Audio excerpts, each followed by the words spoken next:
Bem-vindo ao 5º capítulo da série Evangelhos Apócrifos. Hoje vamos contar a história de José, o carpinteiro, pai de Jesus.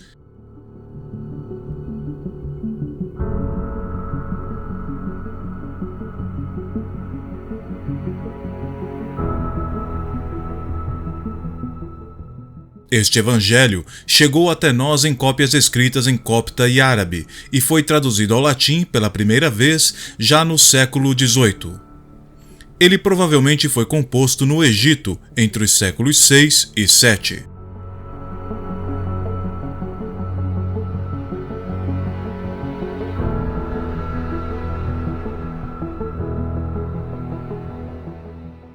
Este evangelho tem uma belíssima narrativa, muito linear e cheia de beleza e profundidade. Aqui temos vários elementos da literatura moderna, a começar pela história de José, contada aos apóstolos pelo próprio Jesus em flashback.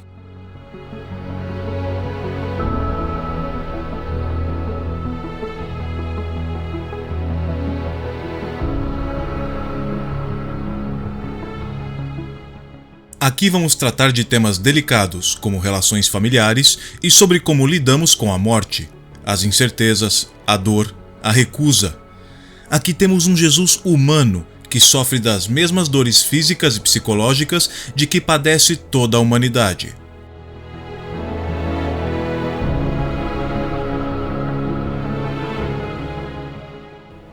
Não falo da dor da cruz, do medo do seu próprio sofrimento, mas sim do sofrer daquele a quem você é grato pela vida, o pai, ou os pais, porque poderia ser também a mãe, ou os avós, tios ou padrinhos. Aqui Jesus prova o medo que nós temos da dor, do sofrimento, da solidão, da orfandade e principalmente o medo da morte.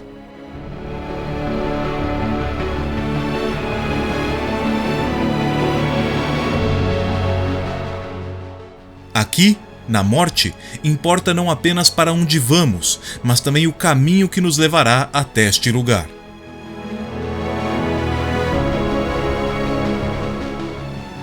Este evangelho nos permite encontrar nos sentimentos do próprio Jesus a nós mesmos.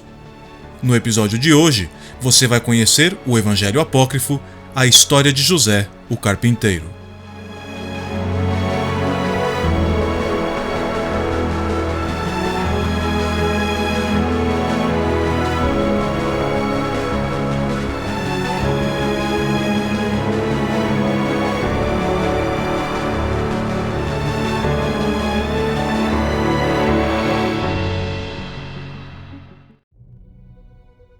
A palavra apócrifo vem do grego apócrifos, que significa oculto. Na literatura, o termo é comumente usado para designar aqueles livros que foram mantidos na clandestinidade e na bibliologia é utilizado para identificar as obras religiosas da igreja primitiva que carecem de autoridade canônica, ou seja, não era lido no culto público, porque não era considerada a palavra de Deus dada aos homens.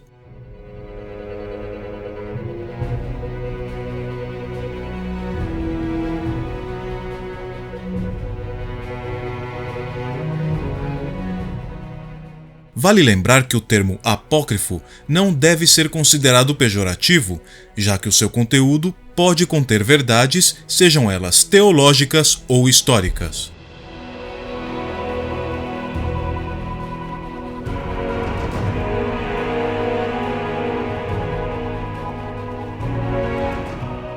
Os evangelhos apócrifos são textos escritos em diferentes épocas, sendo muitos deles pertencentes à igreja primitiva e outros já medievais. Esta série apresentará somente comentários, curiosidades e referências sobre estes textos, um guia para introduzir os temas e para despertar o interesse pelo aprofundamento do conhecimento sobre a história da salvação.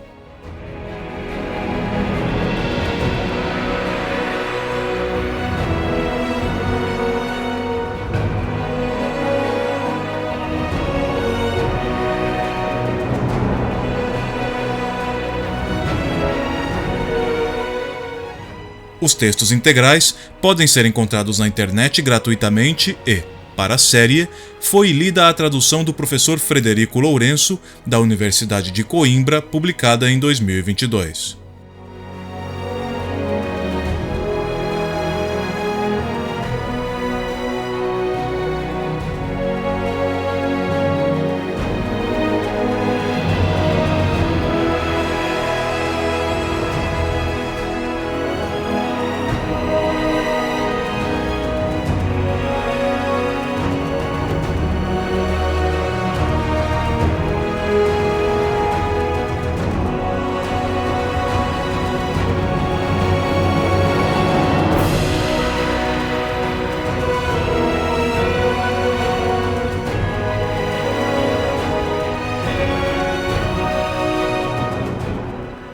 A história de José, o carpinteiro.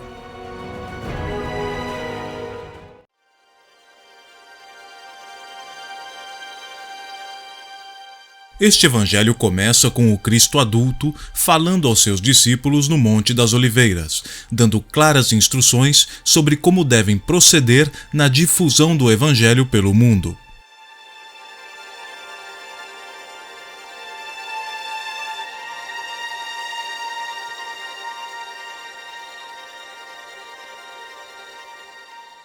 Cristo fala muito, já neste começo, sobre o juízo final e sobre o sentido de sua missão, de acordo com a Igreja, que é morrer pela salvação de Adão e da sua descendência. Em seguida, já no capítulo 2, o próprio Jesus começa a contar a história de seu pai, José, o carpinteiro. Neste evangelho, José vive em Belém. É um homem de notável saber, resultante de boa instrução na doutrina religiosa hebraica e, por isso, torna-se sacerdote no templo do Senhor. Além disso, José desenvolveu a habilidade da carpintaria e desposou uma mulher com quem teve 4 filhos, Judas, Justo, Tiago e Simão, e 2 filhas, Ásia e Lídia. A esposa de José morre, e nessa época Maria vivia no templo e havia completado 12 anos de idade.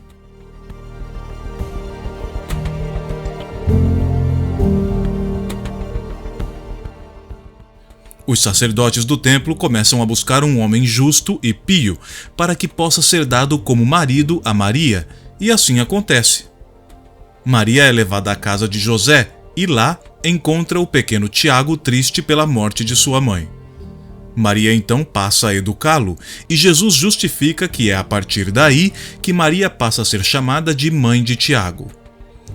José continua trabalhando como carpinteiro e vai passar um tempo na oficina de carpintaria que, pelo texto, dá a impressão de ser distante, e Maria continua vivendo em sua casa. 2 anos se passam e Maria completa 14 anos. José volta para casa quando Maria já está grávida de Jesus há 3 meses. José, com a mente conturbada, considera mandar Maria embora clandestinamente.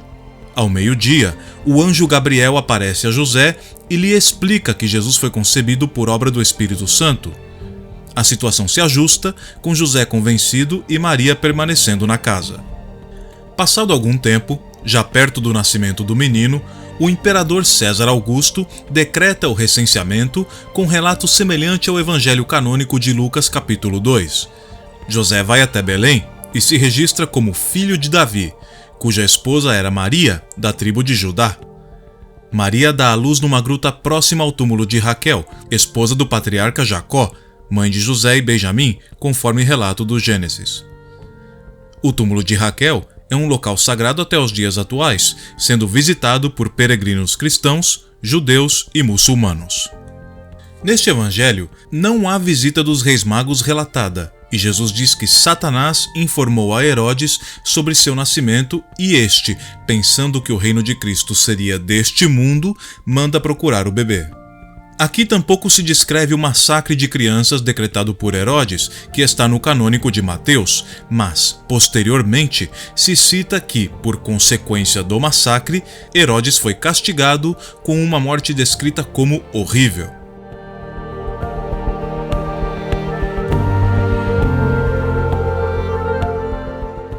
Aqui novamente aparece a figura de Salomé, que se oferece como companheira de viagem de Maria. Esta é a terceira aparição desta mulher nos evangelhos apócrifos. José é avisado em sonho e foge para o Egito, permanecendo lá 1 ano. Após a morte de Herodes, a família volta para a terra de Israel, passando a morar na Galileia, em Nazaré. O evangelho narra um detalhe que é, no mínimo, curioso. Assim diz: José, praticando a profissão da carpintaria, ganhou a vida com o trabalho das suas mãos. Nem alguma vez ele procurava sustento do trabalho alheio, tal como outrora preceituara a lei de Moisés. A interpretação desta passagem, transcrita exatamente como está, eu deixo para você que está assistindo. No capítulo 10, Jesus descreve que José trabalhou durante toda a sua vida e que teve uma velhice bastante saudável, chegando aos 111 anos. Alguns filhos e filhas de José se casam e vão embora, e permanecem na casa com José, Judas, Tiago, Maria e Jesus. Jesus aqui descreve que os chamou sempre de pai e mãe, e que os respeitou e obedeceu com enorme amor.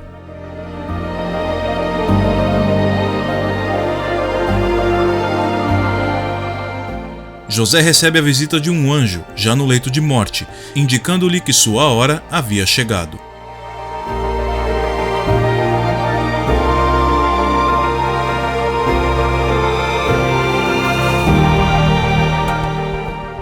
É quando José tem uma perturbação do ânimo e, levantando-se, dirige-se a Jerusalém, onde, diante do santuário do templo, profere uma longa oração a Deus, como se estivesse encomendando a própria alma.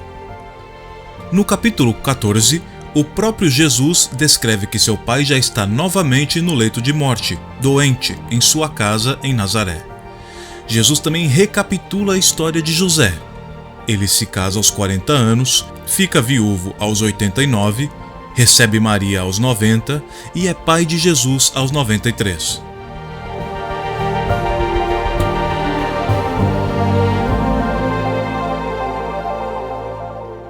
José vive 111 anos, ou seja, ele morre quando Jesus tinha 18 anos, no dia 26 do mês de Abib, que corresponde ao mês judaico de Nissan. Antes da morte, José profere um discurso de mea-culpa, uma espécie de confissão dos pecados que cometeu durante sua vida, além de desculpar-se com Jesus e reconhecer sua missão e sua divindade. Todo o contexto deste evangelho é claramente cristão medieval, época de sua composição, além de conter muitas semelhanças com o contexto da vida de Cristo no Alcorão. Os seguintes capítulos do Evangelho descrevem com detalhes como foi a morte de José.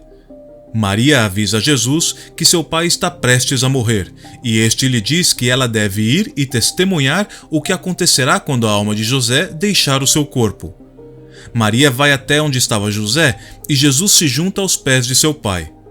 José, cansado e aflito, já não consegue falar, e Jesus diz que segurou a mão de seu pai por 1 hora, que pedia a ele que não o abandonasse.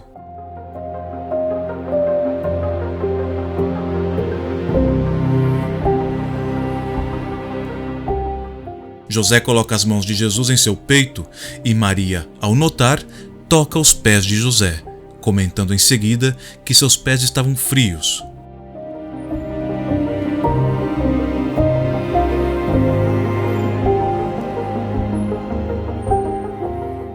José chama seus filhos, que choravam profundamente, especialmente Ásia, que observa que José tem a mesma doença que teve sua mãe. Entretanto, não se descrevem os sintomas da dita doença. Jesus narra que ele e sua mãe Maria, também, neste momento, choraram com os filhos de José. Jesus, ainda chorando, observa a chegada da morte, representada por um exército e por guardas, cujas vestes, semblante e bocas derramavam fogo. José também vê a morte e sofre com a sua chegada, e é quando Jesus a afasta e invoca seu Pai Celestial, solicitando que venham acompanhar a seu pai, José, não esta morte de dor, sofrimento e medo, mas sim uma morte tranquila e com a esperança da vida eterna dos justos, representada pela substituição das imagens bestiais pelas imagens dos anjos Miguel e Gabriel, que acompanhariam José até a presença de Deus. E assim acontece. José é levado em paz pelos 2 anjos.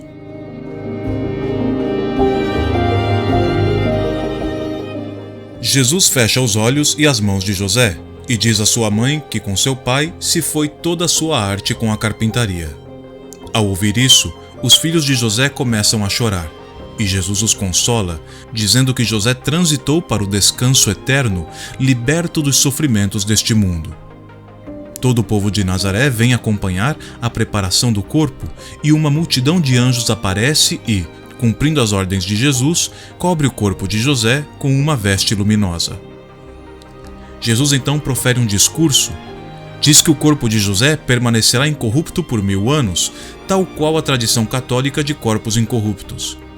Também diz que aquele que fizer uma oferta à igreja e aos necessitados no dia da comemoração de São José será recompensado nesta e na próxima vida.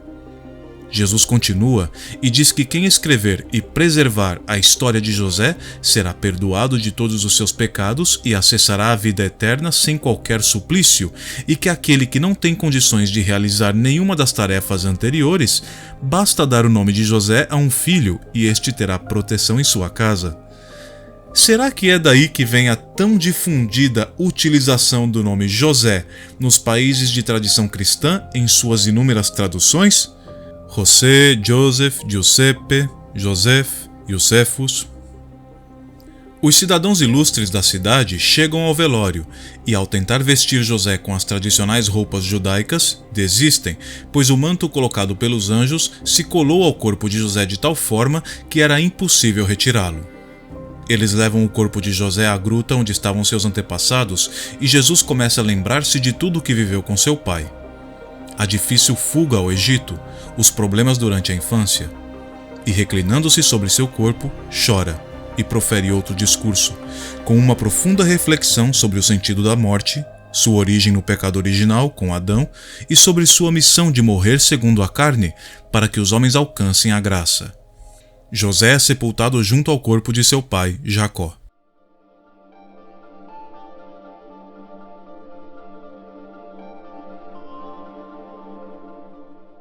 Os apóstolos sentem-se felizes por ouvir da boca de Jesus a bela história de seu pai, José, e confirmam ter entendido que se deve celebrar o festivo de São José, mas questionam a Jesus. Se ele foi um homem justo e eleito, por que não foi feito dele um imortal arrebatado aos céus sem provar a morte como foi com Enoque e Elias?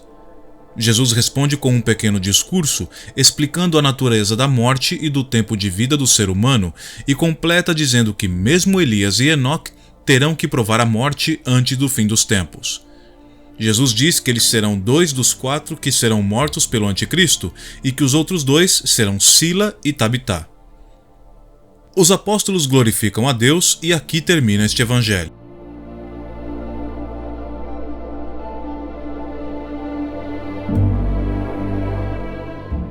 Neste evangelho, podemos observar um estilo literário mais moderno, poético e uma narrativa mais linear. O evangelho foi possivelmente composto no Egito entre os séculos 6 e 7 e não existe cópia em grego, estando disponível em diversas redações em copta e árabe. Foi traduzido ao latim pela primeira vez, já no século XVIII, pelo filólogo sueco Georg Wöhling, que usou a versão árabe. O Evangelho é um drama carregado, não somente por uma teologia medieval muito cerimonial, mas também por um drama humano que atinge a todos. O sentimento de medo da perda, da solidão, da morte, a incerteza de onde viemos e para onde vamos, como será o caminho, como se redimir dos erros, como desculpar-se por eles. Jesus aqui entende o que é a morte mais que qualquer um dos que estão ao seu redor, não somente pela sua natureza divina, mas também pela sua inteligência humana, humanidade esta que o faz igualmente ou mais intensamente sofredor que os que estão ao seu redor. Jesus chora, sente medo, dúvidas e sente a falta de seu Pai, como todos nós. Seria o Deus cristão tão divinamente humano que talvez seja o único que, pela empatia que tem ao haver provado os sofrimentos, tentações e alegrias da carne, possa ser justo ao acolher seus filhos que padecem de sofrimentos que ele mesmo conheceu ao experimentar nossa sina quando viveu entre nós? Jesus não nos olha lá de cima. Ele nos olha nos olhos, toca nossas mãos, nos abraça e compreende nossas dúvidas e indagações, nossas indignações e desalentos, porque o próprio provou os mesmos sentimentos quando foi um de nós, um igual a nós. Quando foi um de nós. Foi? Ou é? Ou somos?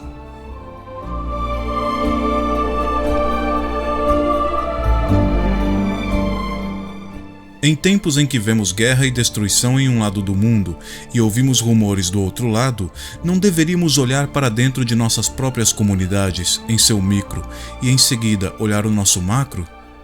Temos tanto em comum e tão pouco de diferente?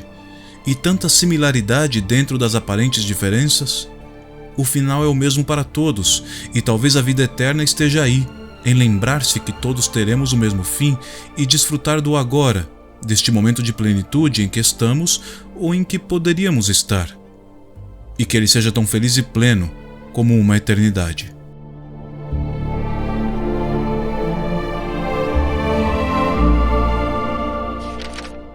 Não ajunteis para vós tesouros na terra, onde a ferrugem e as traças corroem, onde os ladrões furtam e roubam. Ajuntai para vós tesouros no céu, onde não os consomem nem as traças nem a ferrugem, e os ladrões não furtam nem roubam. Porque onde está o teu tesouro, lá também estará o teu coração. O olho é a luz do corpo. Se teu olho é são, todo o teu corpo será iluminado. Se teu olho estiver em mau estado, todo o teu corpo estará nas trevas. Se a luz que está em ti são trevas, quão espessas deverão ser as trevas? Ninguém pode servir a dois senhores, porque ou odiará a um e amará o outro, ou dedicar-se-á a um e desprezará o outro. Não podeis servir a Deus e à riqueza. Portanto, eis que vos digo, não vos preocupeis por vossa vida, pelo que comereis, nem por vosso corpo, pelo que vestireis. A vida não é mais do que o alimento e o corpo? Não é mais que as vestes? Olhai as aves dos céus. Não semeiam, nem ceifam, nem recolhem nos celeiros, e vosso Pai Celeste as alimenta. Não valeis vós muito mais do que elas? Qual de vós, por mais que se esforce, pode acrescentar um só côvado à duração de sua vida? E por que vos inquietais com as vestes? Considerai como crescem os lírios do campo, não trabalham nem fiam. Entretanto, eu vos digo que o próprio Salomão, no auge de sua glória, não se vestiu como um deles. Se Deus veste assim a erva dos campos, que hoje cresce e amanhã será lançada ao fogo, quanto mais a vós, homens de pouca fé. Não vos aflijais nem digais, que comeremos, que beberemos, com que nos vestiremos? São os pagãos que se preocupam com tudo isso? Ora, vosso Pai Celeste sabe que necessitais de tudo isso. Buscai em primeiro lugar o reino de Deus e a sua justiça, e todas estas coisas vos serão dadas em acréscimo. Não vos preocupeis, pois, com o dia de amanhã terá as suas preocupações próprias. A cada dia basta o seu cuidado. Mateus capítulo 6, versículos 19 ao 34.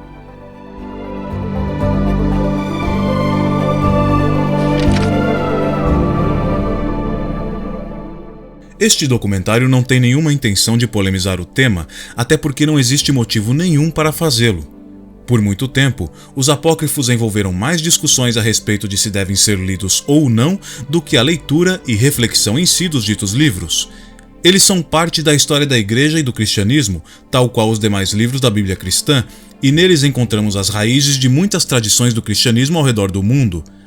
Também é interessante lembrar que a Bíblia cristã difere nas muitas denominações cristãs, porque há muitas diferenças entre a Bíblia ortodoxa, a católica e a protestante na quantidade de livros que está em cada cânon.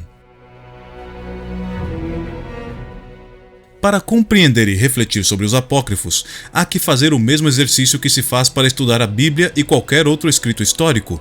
Entender a época, o lugar, a cultura, o idioma, em resumo, o contexto histórico. Há coisas que eram comuns há 100 anos e que hoje seriam inaceitáveis. Desta forma, é possível supor que ao falarmos de coisas que foram escritas há 2000 anos, o choque seria ainda mais forte, o que não é exclusividade da Bíblia ou da religião, mas sim da história.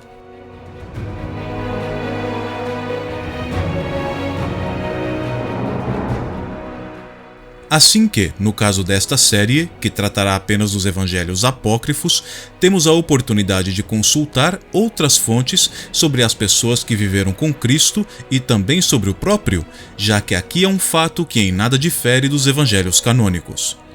Tudo o que foi escrito sobre Cristo foi escrito por pessoas que estavam ao seu redor e pelas comunidades fundadas por estas e outras pessoas. O próprio Jesus nada deixou escrito.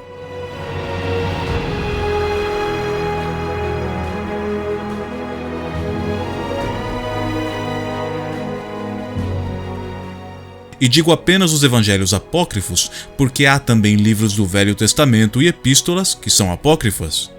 A curiosidade com os fatos da vida de Cristo e com as origens da religião e das tradições do cristianismo está presente nos mais diversos grupos de nossa sociedade. A série foi realizada com a intenção de satisfazer um pouco do interminável interesse por este que é, sem dúvida, o maior personagem histórico da humanidade.